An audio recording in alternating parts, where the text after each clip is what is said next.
হ্যাঁ বন্ধু, তনিতা রান্নাঘরে স্বাগত জানিয়ে শুরু করছি আজকের রেসিপি হচ্ছে পনির।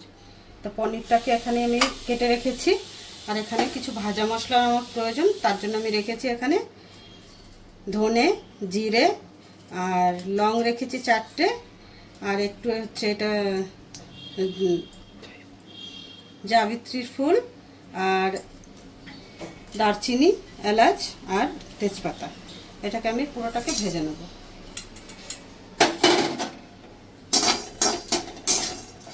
ভালো করে ভেজে নেব, কিন্তু পুড়িয়ে ফেলবো না।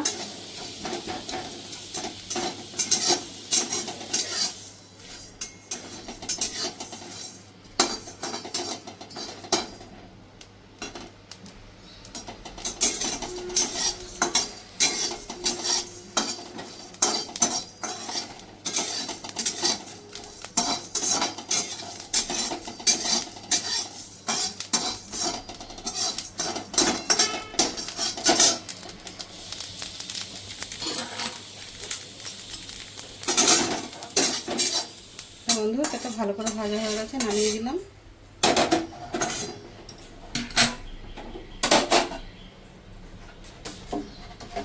এবার দিয়ে দেবো একটু তেল, সাদা তেল।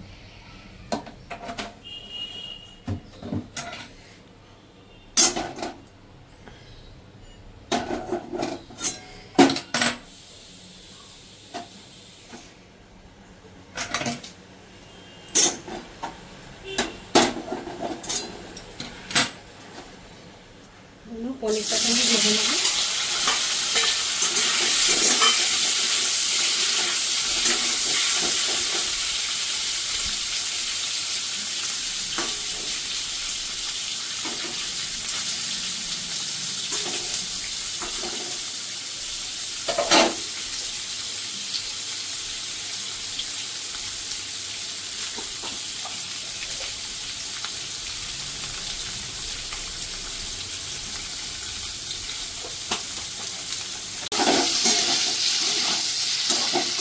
পনিরটা আমার ভাজা হয়ে গেছে, তা হালকা ভাজা করবো, যেহেতু খুব একটা বেশি করবো না ভাজা।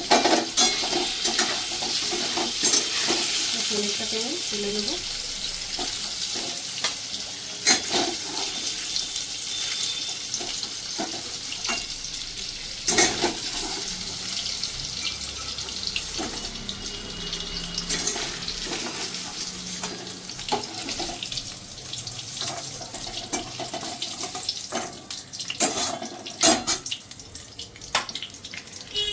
এবার আমি ফোড়নে দিয়ে দেবো একটা এলাচ, একটু দারচিনি আর 2টো লবঙ্গ।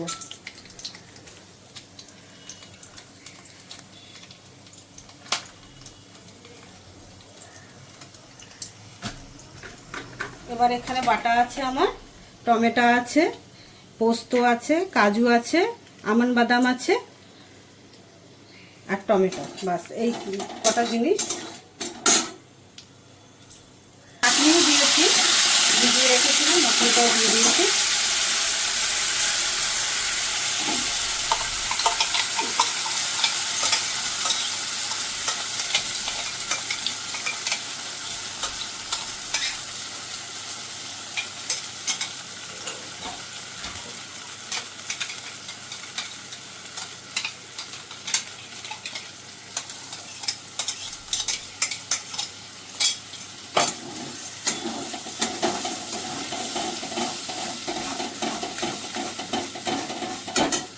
বন্ধু, এবার মশলাটাকে আমি ভালো করে কষিয়ে নেব। এটাতে দেবো একটু লঙ্কার গুঁড়ো, দাঁড়া।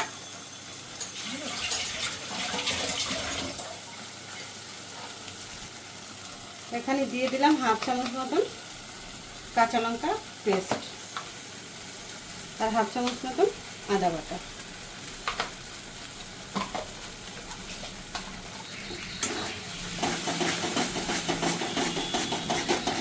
দেবো একটু শুকনো লঙ্কা,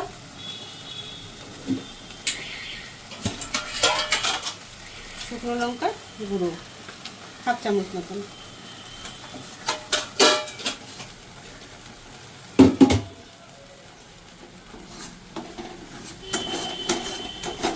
মশলাটাকে আমি ভালো করে এবার কষিয়ে নেবো। দিয়ে দিলাম টক দই।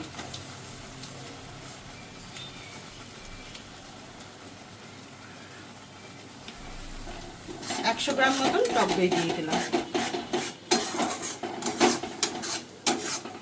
এটাতে আর আমি কোনো মশলা দেবো না, পরিমাণ মতো দেবো শুধু নুন।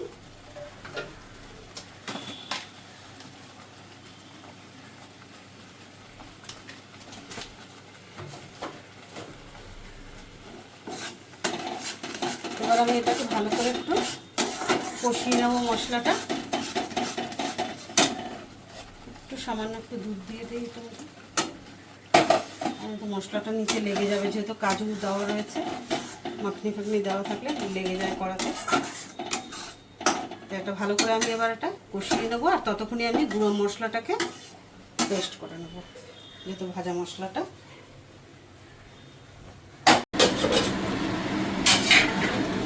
বলবো মশলাতে আরেকটু সব জিনিস বাকি আছে, সেগুলো দেবো।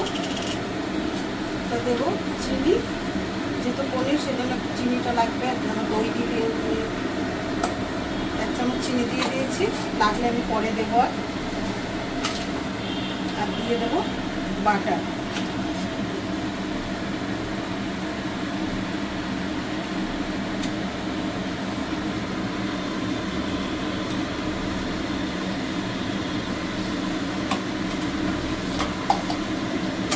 দিয়ে দিলাম 1.5 চামচ মতন বাটার।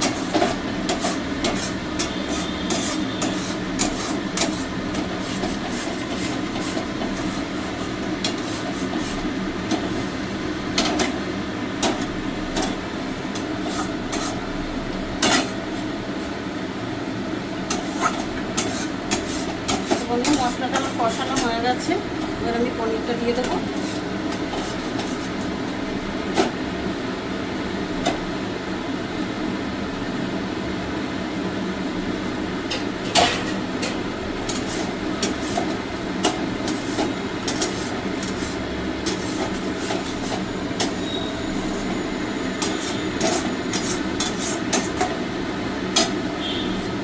আর দেবো গ্রেভিটা বানানোর জন্য দেবো আমি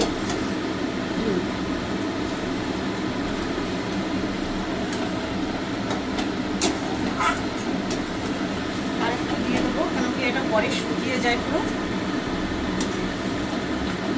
তো এইভাবে পনিরটা বানিয়ে খেয়ে দেখবেন, খুবই টেস্টি হয়। আর এর সঙ্গে বাটার নান হোক, রুটি হোক বা পরোটা, সব কিছুর সঙ্গেই ভালো লাগে। এখন এটা আমার ফুটে যাক, তারপরে আমি ভাজা মশলা দেবো। নামানোর আগে আগে ভাজা মশলাটা দিয়ে নামাবো। হয়েই গেছে, এবার ভালো করে ফুটে নিই। নানের সঙ্গে ভালো লাগবে। তা আমি দেখুন, আমি নানের জন্য বানিয়ে রেখেছি সব কিছু, এটা গুছিয়ে। যেমন এই ময়দা, আটা, আমি একটু আটা দিয়েছি, কেন পুরো ময়দা এখানে কেউ খায় না আমাদের ঘরে, তার জন্য আমি হাফ দিয়েছি ময়দা, হাফ দিয়েছি আটা দিয়ে আমি এখানে এটাকে মাখিয়ে রেখেছি। আধা ঘন্টা হয়েছে। আমি একটাই এখন বানাবো, আমি বেশি বানাবো না, যখন খাবে তখন বানাবো। তো একটা আমি বানিয়ে আপনাদের দেখাচ্ছি, আর অন্য আরেকদিন দেখাবো এটার পুরো ইটা কিভাবে করে।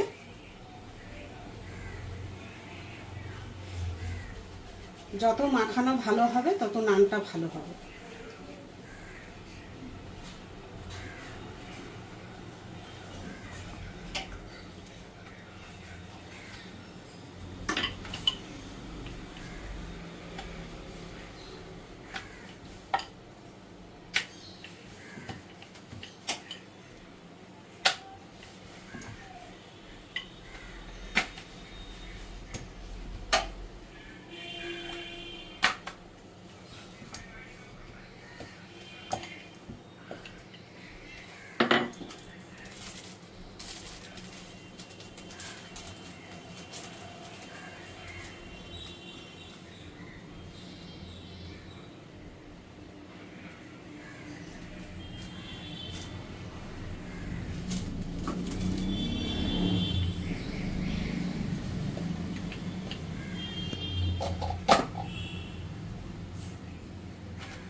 তো বন্ধু এটা মেইনটাই হচ্ছে ভালো করে পিছনে জলটা না লাগালে আপনার এটাতে তাওতে আপনি বসাতে পারবেন না।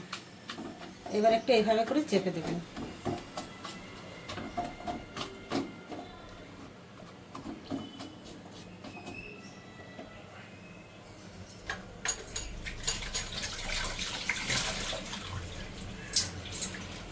এখন আর আমি বানাবো না, এটা রেখে দেবো, পরে বানাবো যখন খাবে তখন।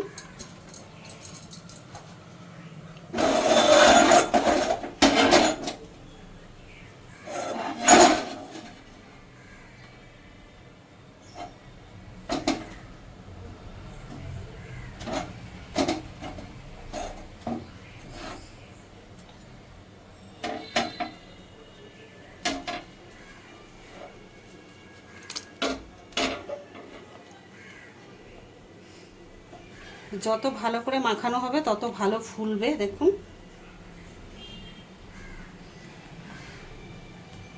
আর এটা করতে গেলে এইটা তাওয়াটা এরকম ধরার হলে ভালো হয়, ধরার না হলে তো আপনি এটা ধরতে পারবেন না। তাহলে দেখুন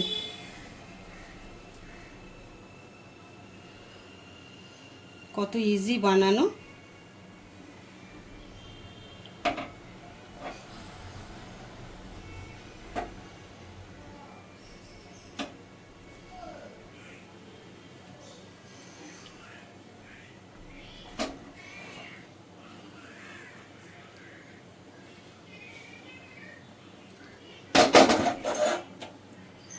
বন্ধুটা হয়ে গেছে, এটাকে এবার তুলবো আমি।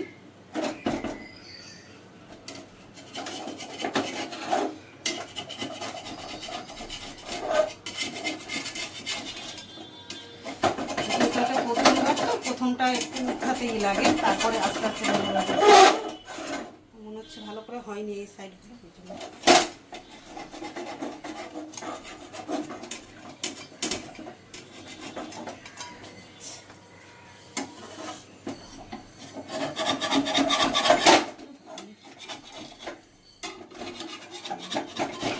সাইডটা ভালো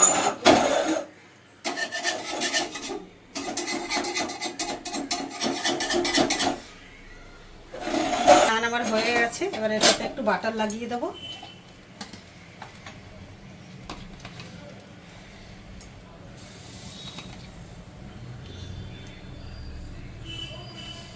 তাওয়াটার উপরে আর বাটার দিলে কিন্তু তাহলে আর নান আপনি বানাতে পারবেন না।